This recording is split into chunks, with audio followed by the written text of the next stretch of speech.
Olá, querido amigo, tudo bom? Que alegria estarmos juntos, estudando a lição de Escola Sabatina.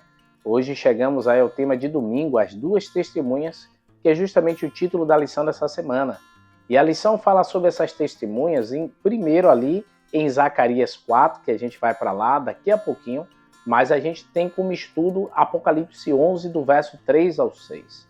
Se você ler, vai falar dessas duas testemunhas, que elas profetizaram durante 1260 anos, 60 dias, que é o mesmo que anos profeticamente, e elas ali falam dois cedros, né, duas árvores ali, duas oliveiras, a expressão que se usa, que elas foram testemunhas que da sua boca sairia verdades importantes, e indo para Zacarias capítulo 4, identifica essas duas oliveiras, que ficavam uma à esquerda e outra à direita, do candelabro de ouro, e a mesma imagem, então, que já encontramos em Apocalipse 11, Zacarias é informado que representa os dois ungidos que estão a serviço do Senhor por toda a terra, como diz Zacarias 4, verso 4.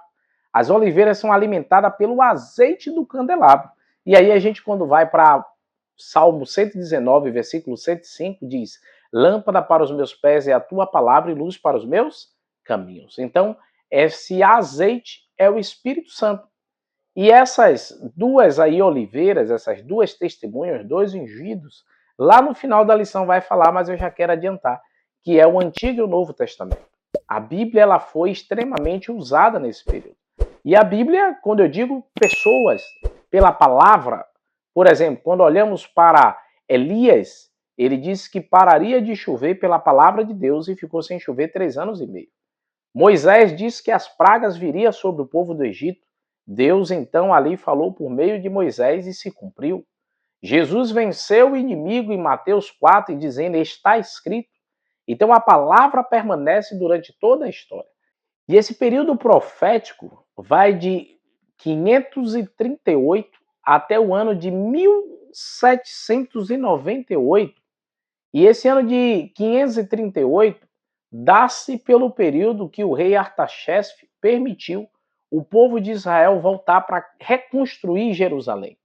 O interessante é que depois do cativeiro babilônico, que a Pérsia então venceu Babilônia e agora ali era o chefe, né, era o líder, e Israel era escravo, mas ali Artaxerxes liberou um grupo para reconstruir.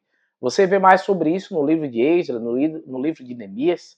Mas depois desse período do qual ali o povo de Israel esteve sob o domínio da Pérsia, da Babilônia e da Pérsia, o povo se tornou extremamente legalista. Eles tomaram a decisão: vamos viver pelo que é certo, fazer o que é certo. E nessa ânsia de viver o que é certo, o povo se tornou legalista, ao ponto que achava que a lei era a que salvava. Antes tinha os profetas para ensinar e agora eles ficaram presos aos ensinos dos rabinos.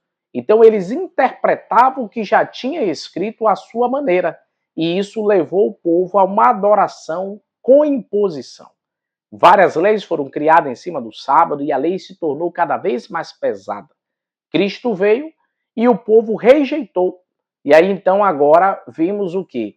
O período que a igreja passou por um período escuro, quando ela se aliou, gente que entrou na igreja em vez de somar, atrapalhou, mas não é que a igreja apostatou, porque em toda a história cristã, toda a história de serviço ao Senhor, Deus permaneceu um grupo fiel.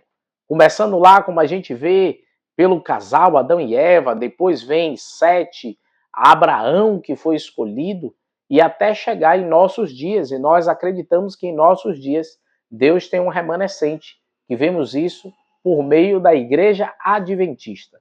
E tanto no passado como em nossos dias, o que guia o povo também é o quê? Esses dois ungidos, que é o Antigo e o Novo Testamento, que forma a palavra de Deus.